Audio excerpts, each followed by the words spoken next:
Hello viewers, welcome to JANASHAKTI network. More than 100 days have passed since the heinous incident took place at Arjikar Medical College and Hospital. The people are getting impatient. 31-year-old Abhaya, a PGT student, was murdered at her workplace, which is considered to be a safe and secure place. Her parents and relatives are eagerly waiting for justice. We all want the deceased student doctor to get justice. Everybody should know whether more than one person was involved in her killing and what was the motive behind it. Who killed her to protect his or her or their own self-interest? And we all know that justice delayed is justice denied. Let us now quickly see the chronology of some events since the murder of Abhaya. The death was no ordinary death. Here, brutal assault on Abhaya, which led to her death, was used as an instrument to silence many questions. On August 9, 2024, a horrifying incident shocked the medical fraternity and the public when the body of a women doctor, Abhaya, was found inside a seminar hall at the Arjikar Government Hospital in North Kolkata.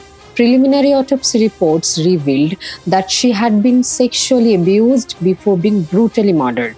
The accused, identified based on circumstantial evidence and testimonies from doctors on night duty, has been charged with rape and murder, as confirmed by the Kolkata Police Commissioner Vineet Goyal. This gruesome crime sparked massive protests across the state, with junior doctors and medical professionals demanding justice. Medical colleges and hospitals witnessed widespread outrage as the incident highlighted the urgent need for enhanced security measures for healthcare professionals working in vulnerable conditions. Most people believe that Abhaya was not killed by one person, but by an organized power. According to media reports, Abhaya's parent has said that Abhaya used to be made to work for longer hours, and a lot of pressure used to be put on her. Her good work used to generate a lot of jealousy. Night after night, she was made to be on duty, and this pressure was getting onto her. Nobody gave her a patient hearing. Not even then Principal Shondeep Ghosh paid heed to her complaints and misgivings. There reached a point when she used to refuse to go to the hospital. Abhaya's parents said they wanted a proper investigation into her death and wanted the perpetrators to be punished.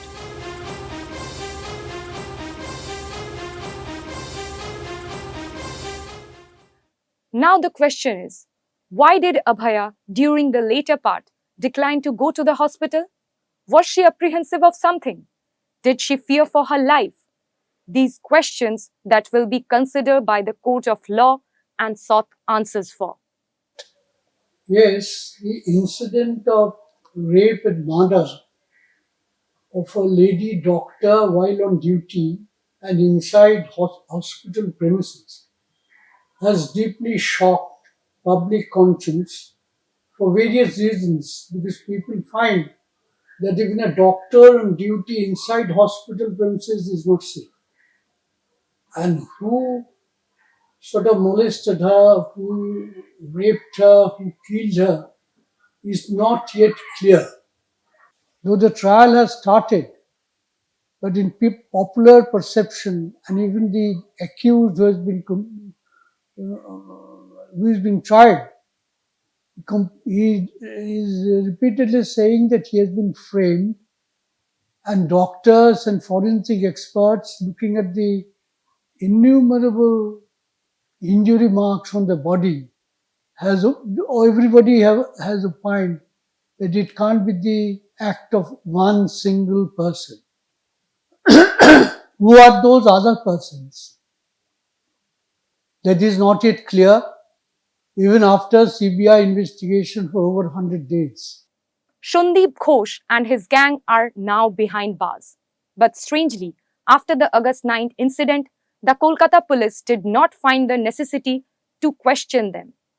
The prime reason why the police did not touch Shondeep Ghosh is because of his alleged direct connection with the health department and Nabanno, the State Secretariat. Physical evidence, immediate evidences which are necessary for the purpose of proving the guilt were destroyed. This is also an offense. And CBI is preparing charge sheet in that angle also.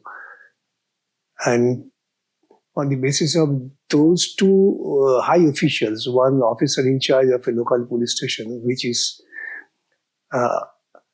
absolutely very uncommon, has been taken into custody, and the principal of the college is also taken into custody. CBI has to find out who are the sources who had compelled them to destroy this evidence. This is the primary duty of CBI, and we expect CBI will definitely discharge their responsibility. Otherwise, the people will become frustrated and people will lead to an anarchy. Ghosh was removed twice from the post of principal. The health department under Chief Minister Mamata Banerjee reinstalled him in his formal glory as the principal of Arjikar. There is very much threat culture in every sphere of life in West Bengal, and the medical colleges are not exceptional to it. What you are observing for last couple of years, the chief ministers came to the police station taking the people from the caste. What you are observing, there is a number of MLAs and MPs to the government who are running the government. They are giving open threats to the people in different ways. And these are the part of the threat culture will trickle down to the lower limit, and which is includes in the medical colleges. After the murder of Abhaya, Sandeep Ghosh had notably remarked why she was roaming about alone so late in the night. Later, of course, he denied making such a remark. After this, very dramatically, Ghosh, in front of TV cameras, declared about his resignation from his government job. Mamata Banerjee then took center stage and took up cudgels on behalf of Sandeep Ghosh and declared that his resignation would not be accepted. He too has kids at home, and the barrage of abuses he has had to face was embarrassing for him. And to give him respite, he was transferred to another medical college. That means the chief minister, in full public view, stood by Ghosh and gave him a clean sheet. It has come to light that it was at the instruction of Ghosh and his cohorts, Abhaya's parents were told that their daughter had committed suicide. আমার মনে কতগুলো প্রশ্ন এসেছে, আমি শুধু মিডিয়ার কাছে সেই প্রশ্নগুলোই জানবো। প্রশ্ন এক, পুলিশ আমরা এখন জানতে পারছি আরজিকর যে আউটপোস্ট আছে তারা 10টা 10 মিনিটে আমার মেয়ের এইরকম পরিণতি খবর পায়, কিন্তু তারপরেও কিন্তু ওরা কোনো আমার মেয়ের কোনো শারীরিক পরীক্ষা করেনি, যেটা তাদের প্রথম কাজ ছিল সেটা কিন্তু করেনি। দ্বিতীয়টা, বেলা 11টার সময় আমাদের জানানো হয় আমার মেয়ে আত্মহত্যা করেছে। তারা কোনো মেডিকেল টেস্ট করলো না, আগেই তারা বলে দিল আত্মহত্যা করেছে। ঠিক আছে, কেন করেছে এটা সেটা তারাই জানে, তারাই উত্তর দেবে।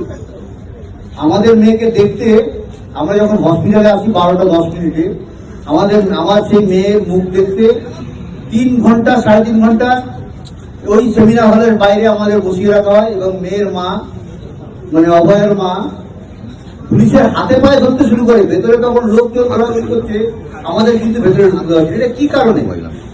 এই প্রশ্নটা আমার উত্তর চাই। পোস্টমর্টম করতে হাসপাতালে দেরি করলো কেন? পোস্টমর্টম তো সাধারণত 4-5টার মধ্যে করা উচিত ছিল, কিন্তু দেখা গেল 6টার আগে পোস্টমর্টমটা হলো না, 6টা থেকে শুরু হলো। আমি এফআইআর করলাম টানা থানাতে, কি হলো? আমি 6:30 থেকে 7টার মধ্যে এফআইআর করলাম। আমার এফআইআর এর রেজিস্টার হলো কখন? 11:45 পরে দেখতে পাচ্ছি। ডাক্তার এখানে এত ডাক্তার থাকা সত্ত্বেও এত কিছু জানার পরেও পুলিশ একটা আনন্যাচারাল ডেথ কেস করলো। 12 hours after the death of Abhaya, the FIR was lodged. Why did it take so long to file the FIR even after the inquest was done? Does it sound far-fetched that the delay was to protect one and only Sanjay Rai, who was later arrested on charges of murder? Would Kolkata police break laws to protect a civic volunteer? Does it sound credible? On 9th August, youth leader Meenakshi Mukherjee, Dhruvo Saha, Kolotan Dasgupta and others arrived at Arjikar Hospital when Abhaya's dead body, after the post-mortem, was being sent to her home in a hearse. We shall hear what Meenakshi Mukherjee has to say about her experience there on that night. जब RG Kar medical college में पहुंचे तो वहां पर पूरी ऐसे आदमियों का भीड़ था, लेकिन हम लोग जब पुलिस मॉर्ग के पास गए तब हम लोग देखे कि पुलिस का जो रवैया था वो ठीक नहीं था। हम लोग पुलिस के पास गए और ये बातचीत किए कि फैमिली के साथ हम लोगों को एक बार भेंट करने दीजिए, लेकिन पुलिस वो नहीं दिया। प्रेस का जो भूमिका था हम लोग देखे कि प्रेस भी कुछ नहीं जान पा रही है, तो पुलिस के पास हम लोग दूसरा बार गए, लेकिन पुलिस उस बार भी हम लोगों को हेल्प नहीं किया। उसके बाद हम लोग जैसे तैसे करके हम लोग फैमिली के साथ एक लिंक स्टेब्लिश करने की कोशिश की कि एक बातचीत हो, लेकिन बातचीत करने का दौरान हम लोग देखे कि फैमिली भी इतना व्यथित थे, फैमिली भी इतना दुखी थे कि उसका लड़की कल रात को 11 बजे उनसे बात की है तो वो लड़की कैसे सुसाइड कर सकती है। और दूसरा बात फैमिली का ये था कि हम लोग ये मान नहीं सकते कि वो सुसाइड की है, और ऐसा अगर हॉस्पिटल के अंदर हुआ कि एक लड़की के साथ रेप हुआ है, उसका मर्डर हुआ है, तो फिर हम लोग कहाँ जाएंगे। तो हम लोग SFI DYFI थे। जब मॉर्ग से वो डेड बॉडी को वो लोग निकाला, लेकिन ना तो प्रेस के साथ बात करने दे रहा था, ना तो फैमिली के साथ बात करने दे रहा था। इसीलिए हम लोग अपना जान का जोखिम उठाकर हम लोग वो मॉर्ग जो मॉर्चुअरी वैन है उस वैन के सामने हम लोग खड़ा हो गए, गाड़ी को रोक दिए और हम लोग पुलिस के पास बस एक ही विनती करते रह गए कि 2 मिनट के लिए फैमिली के साथ बात करने दीजिए। फैमिली अगर बोलेगा कि वो लोग संतुष्ट है, फैमिली डेड बॉडी लेकर चला जाएगा। लेकिन उसी रात को पता चला कि डेड बॉडी तृणमूल कांग्रेस अपनी निगरानी में, देख रेख में 2-3 डेड बॉडी को टपक के वो लोग ये डेड बॉडी अपना खर्चा से जला दिया। A phrase that the people of West Bengal is now very familiar with is threat culture. The phrase has gone viral on print, electronic, and social media. What is this threat culture that is so prevalent in the medical colleges of West Bengal? This is being said that there is a ring that is involved in the scam of increasing marks in examination papers in exchange of huge sums of money. And this racket is not restricted to Arjikar Medical College only. The gang of scamsters had spread their tentacles in almost all the medical colleges of the state. This gang is controlled by medical students who owe their loyalty to the Trinamool Chhatra Parishad, the students' wing of the ruling Trinamool Congress. The gang members are either pass-outs or students of various medical colleges. Lakhs of rupees used to allegedly change hands for PhD degrees. The brilliant students, too, had to succumb to the coercion of these hooligans who were close to the authority. It is being told that after Abhaya had submitted her thesis, money was allegedly demanded from her. She had declined to cough up that money, but this crooks had a plan B ready. What was this plan B? It is being said that her thesis was misplaced by the college authorities. After the same thing happened twice, she reported the matter to the higher authorities. Of course, nothing happened. On the contrary, 15 lakh was allegedly demanded from her. But the sadder part is, a few days later, someone else submitted the thesis written by Abhaya and was awarded the degree. Whoever declined to accept the servitude of this band of goons would have to pay the penalties. The junior doctors, during their meeting with the chief minister, alerted her about these notorious criminals. Of course, the chief minister did not accept their criticism and instead told them that no one can be called an accused till that person is proven guilty in the court of law. Now, let us hear what Dr. Subarno Goswami had to say about this threat culture that is so flourishing in the medical colleges of West Bengal. Yeah, this is the most disgusting practices in the state medical education sector of late. During the last 3-4 years, the ruling political dispensation, they have introduced such a system where you have to pay to pass the medical examination, medical exams like MBBS, and they have to buy honors by bribing them lakhs of monies, and this was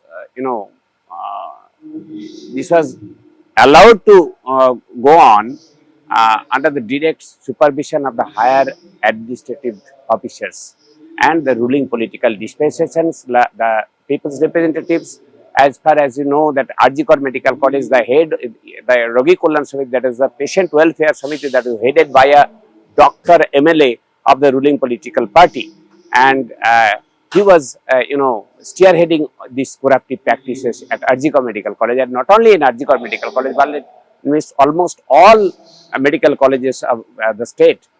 This practice, malpractice, was introduced some 3-4 years back, and still they are shielding off the heads of this criminal gang who are actually collecting money, squeezing money from the students for passing the exams. Night after night, people from across the various parts of Kolkata, West Bengal, and India came down to express their anger against that killing. Girls of different ages were the most numerous and foremost in this protest movement against the regime and corruption. From the village paths to the city streets, across the famous protest sites around the world, since August 9, the only one demand has been heard: we want justice. Crossing the barriers of religion, caste, and language, people of different profession and different classes joined this protest. Abhaya's medical colleagues staged a long hunger strike to express no confidence against the state ruler, and to ensure that no doctor ends up like Abhaya, they have taught the chief minister of the state a lesson of responsibility. They know it will not happen in a day, but one day their demands will be fulfilled. So they are not leaving the fight, but staying in the battle. People also from near and far are in the field of fighting with them. Don't forget to like, share, and subscribe to stay updated with the latest incidents. Hit the bell icon to never miss an update. We will see you next time with more news that matters. Stay informed, stay safe.